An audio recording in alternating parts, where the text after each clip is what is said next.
नमस्कार दोस्तों, आशा करता हूँ कि आप ठीक होंगे।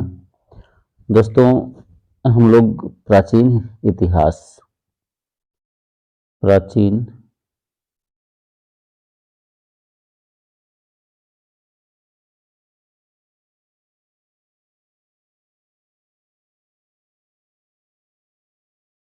का दूसरा चैप्टर वैदिक संस्कृति, जो कि लुसेंट बुक से लिया गया है, पढ़ेंगे। इसमें समय काल है 1500 ईसा पूर्व से 600 ईसा पूर्व तक। तो चलिए शुरू करते हैं दोस्तों। पहला क्वेश्चन है, पूर्व वैदिक या ऋग वैदिक संस्कृति का काल किसे माना जाता है? तो पूर्व वैदिक या ऋग वैदिक संस्कृति काल माना जाता है 1500 ईसा पूर्व से 1000 ईसा पूर्व को। दूसरा क्वेश्चन है, उत्तर वैदिक सांस्कृतिक काल किसे माना जाता है? उत्तर वैदिक संस्कृति का काल माना जाता है 1000 ईसा पूर्व से लेकर 600 ईसा पूर्व तक के समय काल को। चलिए अगला क्वेश्चन देखते हैं। आर्य शब्द का शाब्दिक अर्थ क्या है? तो आर्य शब्द का शाब्दिक अर्थ होता है दोस्तों कुलीन, श्रेष्ठ या कुलीन। प्रारंभिक आर्यों के बारे में निम्नलिखित में से कौन सा कथन सही नहीं है? देखिए, आर्य संस्कृत बोलते थे, घुड़सवारी करते थे, कई झुंड में भारत पहुंचे थे, लेकिन वो नगर का में निवास नहीं करते थे। चलिए अगला क्वेश्चन देखेंगे। इनमें से किस फसल का ज्ञान वैदिक काल के लोगों को नहीं था? तो वैदिक काल के लोगों को फसल का ज्ञान था, जौ का था, गेहूं का, चावल का, लेकिन तंबाकू का ज्ञान वैदिक काल के लोगों को नहीं था। उत्तर वैदिक काल के वेद विरोधी और ब्राह्मण विरोधी धार्मिक अध्यापकों को किस नाम से जाना जाता था? तो श्रमण के नाम से जाना जाता था। किसके नाम से? श्रमण के नाम से। 7 नंबर देखते हैं। वैदिक गणित का महत्वपूर्ण अंग है। तो वैदिक गणित का महत्वपूर्ण अंग है शुल्ब सूत्र। क्वेश्चन नंबर 8, किस वेद में प्राचीन वैदिक युग की संस्कृति के बारे में सूचना दी गई है? तो इसका आंसर हो जाएगा दोस्तों ऋग्वेद में। ठीक है, ऋग्वेद में। अगला क्वेश्चन देखिए, क्वेश्चन नंबर 9, निम्नलिखित में से उत्तर वैदिक काल में लिखे गए ग्रंथों का सही क्रम कौन सा है? सही क्रम कौन सा है? तो वेद, ब्राह्मण, आरण्यक और उपनिषद, ये क्रम जो है वो सही है। वेदों की संख्या कितनी थी? तो वेदों की संख्या 4 है। वेदों की संख्या कितनी है? 4 है। कौन से 3 वेद संयुक्त रूप से त्रयी या वेद त्रयी कहलाते हैं? तो ऋग्वेद, यजुर्वेद और सामवेद संयुक्त रूप से त्रयी या वेद त्रयी कहलाते हैं। त्रयी या वेद त्रयी कहलाते हैं। चलिए अगला क्वेश्चन देखेंगे। भारत के राज्य चिन्ह में प्रयुक्त होने वाले सत्यमेव जयते किस उपनिषद से लिए गए हैं? तो मुंडक उपनिषद से लिया गया है। किससे? मुंडक उपनिषद से लिया गया है। ऋग्वैदिक आर्यों का मुख्य व्यवसाय क्या था? तो ऋग्वैदिक आर्यों का मुख्य व्यवसाय पशुपालन था। 14 नंबर क्वेश्चन का देखते हैं। संगीत का आदि ग्रंथ यानी कि जनक किसे माना जाता है? तो संगीत का जनक जो है दोस्तों वो माना जाता है सामवेद को। प्रथम विधि निर्माता किसे कहा जाता है? तो प्रथम विधि में निर्माता मनु को कहते हैं। मनु को किसको कहते हैं? मनु को कहते हैं। कृष्ण भक्ति का प्रथम और प्रधान ग्रंथ कौन सा है? तो श्रीमद् भगवत गीता। ठीक है, श्रीमद् भगवत गीता। ऋग्वेद में संपत्ति का प्रमुख रूप क्या है? तो ऋग्वेद में प्रमुख संपत्ति का जो प्रमुख रूप है वो है गोधन। ठीक है। ऋग्वेद के किस मंडल में शूद्र का उल्लेख पहली बार मिलता है? तो 10वें मंडल में शूद्र का उल्लेख पहली बार मिलता है। ऋग्वेद के कौन से मंडल में? 10वें मंडल में। तो क्वेश्चन नंबर 19 देखेंगे दोस्तों। पुराणों की संख्या कितनी है? तो पुराणों की संख्या है 18। कितना है? 18। वैदिक धर्म में का मुख्य लक्षण इनमें से किसकी उपासना था? वैदिक धर्म का मुख्य लक्षण इनमें से किसकी उपासना था? तो प्रकृति का उपासना वैदिक धर्म का मुख्य लक्षण था। किस देवता के लिए ऋग्वेद में पुरंदर शब्द का प्रयोग हुआ है? तो पुरंदर शब्द का प्रयोग इंद्र के लिए किया गया था। ऋग्वेद में पुरंदर शब्द का प्रयोग इंद्र के लिए किया गया था। शुल्ब सूत्र, शुल्ब सूत्र किस विषय से संबंधित पुस्तक है? तो शुल्ब सूत्र जो है वो ज्यामिति से संबंधित पुस्तक है। अस्तोमा गमय, तमसोमा ज्योतिर्गमय गमय, मृत्योर्मा अमृतम गमय कहाँ से लिया गया है? तो उपनिषद से लिया गया है। अस्तोमासद गमय, तमसोमा ज्योतिर्गमय, मृत्योमा अमृतम गमय। ठीक है, कहाँ से? उपनिषद से। आर्य भारत के बाहर से आए और सर्वप्रथम कहाँ बसे थे? पंजाब में बसे थे। आर्य जो हैं वो भारत के बाहर से आए, सर्वप्रथम पंजाब में बसे। चलिए क्वेश्चन नंबर 25 देखते हैं दोस्त। तो सूची 1 और सूची 2 से मिलान करना है। सूची 1 में दिया गया है वेदकर्ता और सूची 2 में दिया गया है यज्ञकर्ता। तो यज्ञकर्ता या पाठकर्ता उसको हम कह सकते हैं। तो ऋग्वेद में यज्ञकर्ता को होता या होत्री कहते हैं। यजुर्वेद में अधर्व्यु कहा जाता है। सामवेद के यज्ञकर्ता को उद्गाता या उद्गात्री कहते हैं और अथर्ववेद के यज्ञकर्ता को ब्रह्मा कहा जाता है। तो इस प्रकार हमारा जो कूट जो है वो ए का सही होगा। किसका सही होगा? ए का सही होगा। तो चलिए अगला क्वेश्चन देखेंगे। वेदों को अपौरुषेय क्यों कहा गया है? तो वेदों को अपौरुषेय कहा गया है क्योंकि वेदों की रचना देवताओं द्वारा की गई। ठीक है, वेदों की रचना देवताओं द्वारा की गई है। चलिए अगला क्वेश्चन देखते हैं। वैशेषिक दर्शन के प्रतिपादक हैं। तो वैशेषिक दर्शन के प्रतिपादक हैं उलूक कनाद। कौन थे? उलूक कनाद।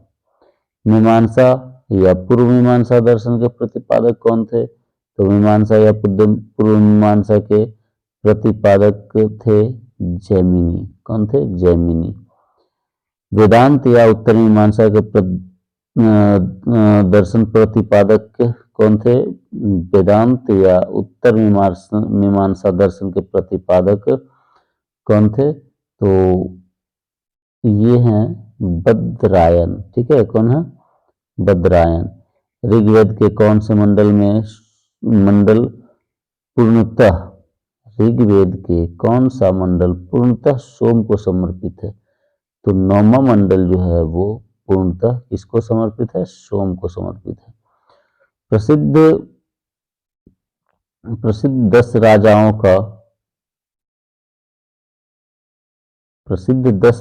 का युद्ध, 10 राज युद्ध किस नदी के तट पे लड़ा गया?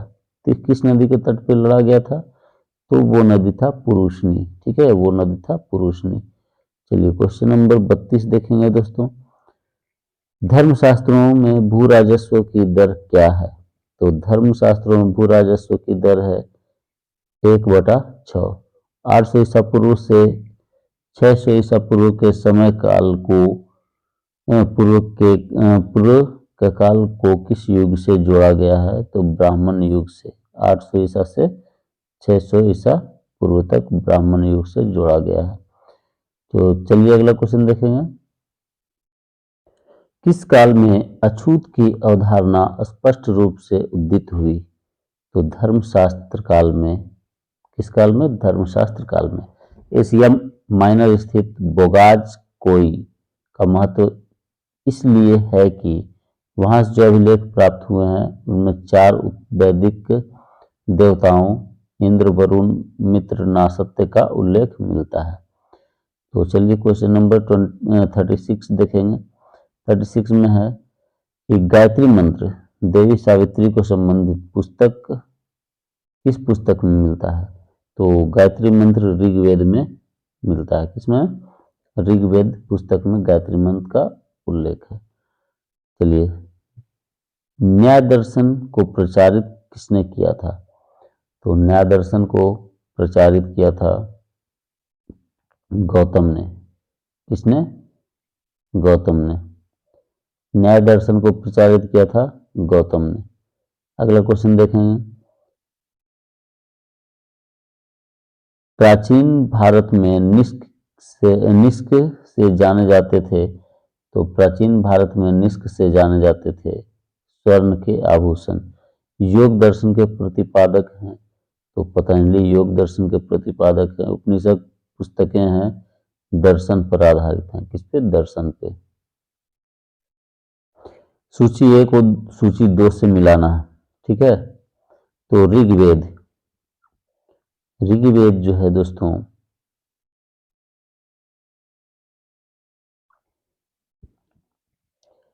ऋग्वेद का संबंध है स्रोत।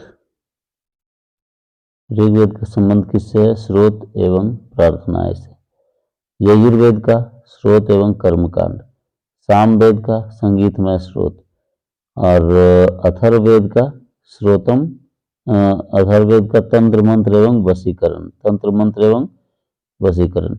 इस प्रकार कूट का जो है वो ए ऑप्शन सही होता है, ठीक है। तो चलिए अगला देखेंगे हम लोग। अगला क्वेश्चन क्या कहता है? आरंभिक वैदिक सभ्यता साहित्य। आरंभिक वैदिक साहित्य में वर्णित सर्वाधिक वर्णित नदी कौन सा है? तो सर्वाधिक वर्णित नदी सिंधु है। उपनिषद काल के राजा अश्वपति शासक थे। तो अश्वपति शासक थे कैकेय राज्य के, ठीक है। चलिए अगला क्वेश्चन देखते हैं। अध्यात्म ज्ञान के विषय में नचिकेता और यम का संवाद किस उपनिषद में प्राप्त है? तो कठोपनिषद में। किसमें? कठोपनिषद में। वैदिक नदी कुभा काबुल का स्थान कहाँ निर्धारित होना चाहिए? तो काबुल का स्थान जो है वो अफगानिस्तान में निर्धारित है, ठीक है। कपिल मुनि द्वारा प्रतिपादित दार्शनिक प्रणाली कौन सा है? तो कपिल मुनि द्वारा जो दार्शनिक प्रणाली है वो है सांख्य दर्शन। भारत के किस स्थल की खुदाई से लौह धातु के प्रचलन का प्राचीनतम प्रमाण मिले हैं? तो इसका आंसर हो जाएगा फ्रेंड्स अंतरजी खेड़ा, ठीक है। निम्नलिखित में किसका संकलन ऋग्वेद पे आधारित है? तो ऋग्वेद पे आधारित है सामवेद का संकलन। निम्नांकित में कौन प्रस्थान त्रयी शामिल नहीं है? प्रस्थान त्रय में शामिल नहीं है। तो प्रस्थान त्रय में शामिल नहीं है भागवत। कर्म का सिद्धांत संबंधित है। कर्म का सिद्धांत किससे संबंधित है? कर्म का सिद्धांत संबंधित है मीमांसा से। किससे? मीमांसा से। तो चलिए अगला क्वेश्चन देखेंगे 51 का सुमेलित करना है, ठीक है। अथर्ववेद में आपको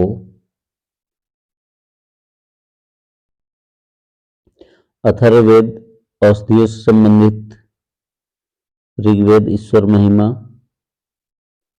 फिर हो गया आपका यजुर्वेद बलिदान विधि और सामवेद संगीत। तो चलिए 51 के बाद 52 देखते हैं। चरक संहिता नामक पुस्तक किससे संबंधित है? तो चरक संहिता चिकित्सा से संबंधित है। यज्ञ संबंधी विधि विधानों का पता चलता है। तो यज्ञ संबंधी विधि विधानों का पता किससे चलता है? तो यजुर्वेद से चलता है। चलिए वैदिक युगीन सभा जो है वो क्या था? मंत्री परिषद थी। वैदिक युग में प्रचलित लोकप्रिय शासन प्रणाली कौन सा था? तो लोकप्रिय शासन प्रणाली गणतंत्र शासन प्रणाली था। अगला क्वेश्चन देखेंगे। सबसे प्राचीन वेद कौन सा है? तो ऋग्वेद। निम्नलिखित में से कौन सा भारतीय दर्शन का आरंभिक विचारधारा है? तो सांख्य का। ठीक है, सांख्य का आरंभिक विचारधारा है। न्याय, सांख्य, योग, न्याय, वैशेषिक, मीमांसा एवं वेदांत, इन 6 भिन्न भारतीय दर्शनों की स्पष्ट रूप से अभिव्यक्ति हुई है। कब हुई है? तो वैदिक युग में। ठीक है, वैदिक युग में। निम्नलिखित में वह दस्तकारी कौन सी है जो आर्यों द्वारा व्यवहार में नहीं लाई गई थी? तो आर्यों द्वारा व्यवहार में नहीं लाई जाने वाली दस्तकारी जो है वो लुहारगिरी था। कौन सा था? लुहारगिरी था। चलिए 60 क्वेश्चन नंबर सुमेलित करना है। ठीक है, उपवेद से संबंधित वेद का। तो इसमें है आयुर्वेद, ऋग्वेद, धनुर्वेद, यजुर्वेद, गंधर्ववेद,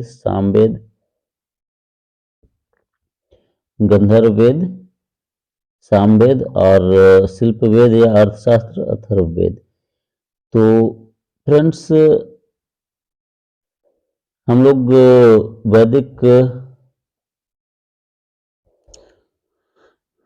वैदिक संस्कृति में टोटल इस चैप्टर में 116 क्वेश्चन है फ्रेंड्स। ठीक है, तो हम लोग 60 क्वेश्चन को भाग वन में किए हैं और बाकी का भाग 2 में करेंगे। ठीक है, तो आशा करता हूँ फ्रेंड्स कि आपको ये सेशन पसंद आएगा। तो आप इसे अवश्य ही लाइक, शेयर एंड सब्सक्राइब करें। ठीक है, और साथ ही साथ अपना बहुमूल्य कमेंट अवश्य दें। तो इस वीडियो को पूरा देखने के लिए बहुत बहुत धन्यवाद। तो इसी के साथ हमारा ये सेशन समाप्त होता है दोस्तों। नमस्कार।